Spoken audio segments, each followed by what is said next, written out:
This video is your introduction to Romeo and Juliet. In it, we will talk about the universal themes found in the play, the characters, and the prologue of the play. Universality, a term that can be found on page 5 of your study guide, is defined as a story that can transcend or reach beyond a certain time or place. Ben Jonson, a playwright during Shakespeare's life, said of Shakespeare that he was not of an age, but for all time. This means that Shakespeare didn't write just about his own time, but that his themes are universal. They go beyond time and place. Why do we study Romeo and Juliet? Contrary to what you may think, it's not to make your lives miserable. We study it because of its universal themes. We study it because Shakespeare is the greatest writer in the English language. We study it because freshmen across the United States are studying Romeo and Juliet.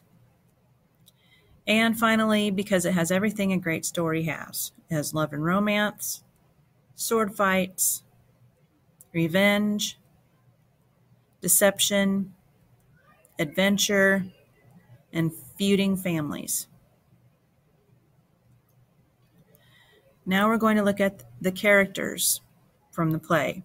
The first family is the Montagues. Lord Montague is Romeo's father. He is the head of the family, and he is feuding with the head of the Capulet family. Lady Montague is Romeo's mother, and Romeo is the son of Montague and is a character who at first is in love with the idea of love. Benvolio is Romeo's cousin and good friend. His name means benevolent one. And Balthazar and Abram are Montague's servants. The other family is the Capulets. Lord Capulet is Juliet's father. Lady Capulet is Juliet's hot-tempered mother. She's probably only about 26 years old. And Juliet is a 13-year-old girl searching to understand love. Now, before you hone in on an ick factor, you need to realize that in Shakespeare's time, people didn't live as long as they do now, so they started families very, very early. Our next character is the nurse, and she is Juliet's caretaker and advisor. And Tybalt is Juliet's hot-tempered cousin. Peter is the nurse's servant, and Samson and Gregory are the Capulet servants. Some other citizens around the town of Verona is Prince Aeschylus, and he is the law in Verona. Mercutio, he is Romeo's witty friend and kinsman to the prince. Paris is a young man who wants to marry Juliet. Friar Lawrence is Romeo's advisor. He is a monk. Friar John is a colleague of his who doesn't get a delivery right. And the apothecary is a man who sells poison illegally. Now we are going to look at the prologue of the play.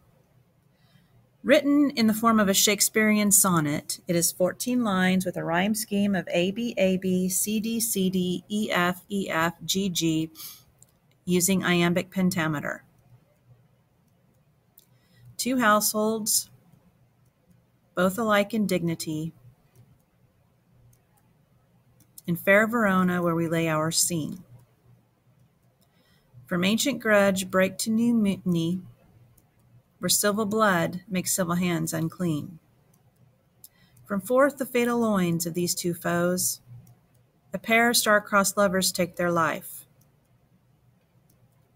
whose misadventured piteous overthrows do with their death bury their parents' strife. The fearful passage of their death-marked love and the continuance of their parents' rage, which but their children's end naught could remove, is now the 2 hours' traffic of our stage. The which, if you with patient ears attend, what here shall miss, our toil shall strive to mend. This prologue tells us 5 things.